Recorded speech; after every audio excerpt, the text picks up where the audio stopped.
Nimeiona shule yetu ambayo ni sekondari ya kihandisi, shule moja bomba sana. Niwapongeze viongozi wote katika utawala na timu yako ya wataalamu, mkurugenzi, mkuu wa wilaya na timu yote ya wataalamu. Mmesimamia vyema, ujenzi umefanyika kwa viwango vinavyotakiwa. Hizi ndizo kazi tunazotaka kuziona. Hongereni sana. Kazi kama hizi, kama ambavyo tumetoka kuambiwa, Mheshimiwa Rais amefanya katika maeneo mengi, na ni kazi ambazo zinaleta heshima kwa nchi yetu. Tumeona shule maalum ya amali ambayo imejikita kwenye uhandisi. Shule za aina hiyo zimejengwa takriban 103 na tayari watoto wako shuleni wanasoma 103, na shule maalum za wasichana ziko kila mkoa, shule moja 26,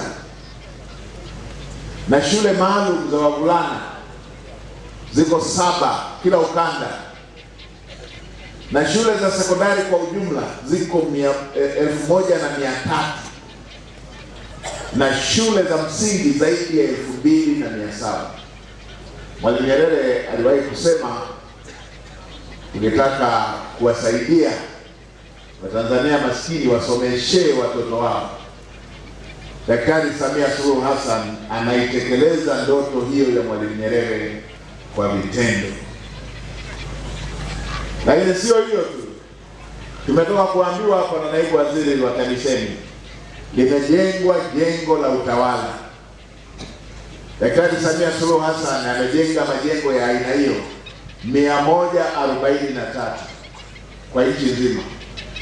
Tunazo hata wilaya kongwe ambazo hazikuwa na majengo ya utawala, yalikuwepo ya kuazima, labda jengo la kata au la tarafa linageuzwa kuwa la wilaya.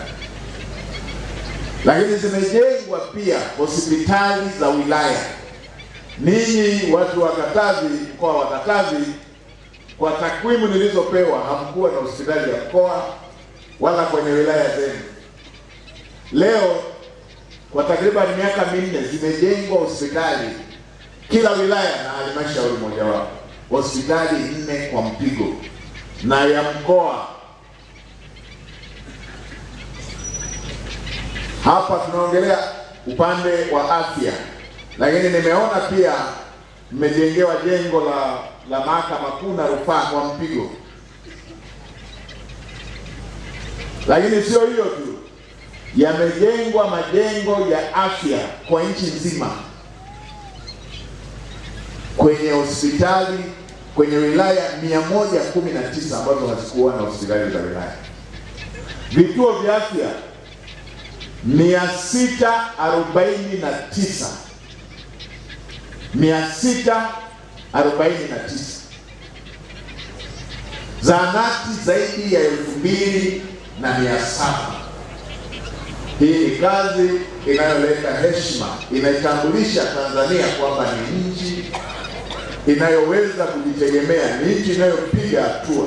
Mheshimiwa Waziri Mkuu, tunaomba tusaidie kingine kwenye bwawa letu la Nsekwa. Tunayo bwawa pale linaendelea na ujenzi.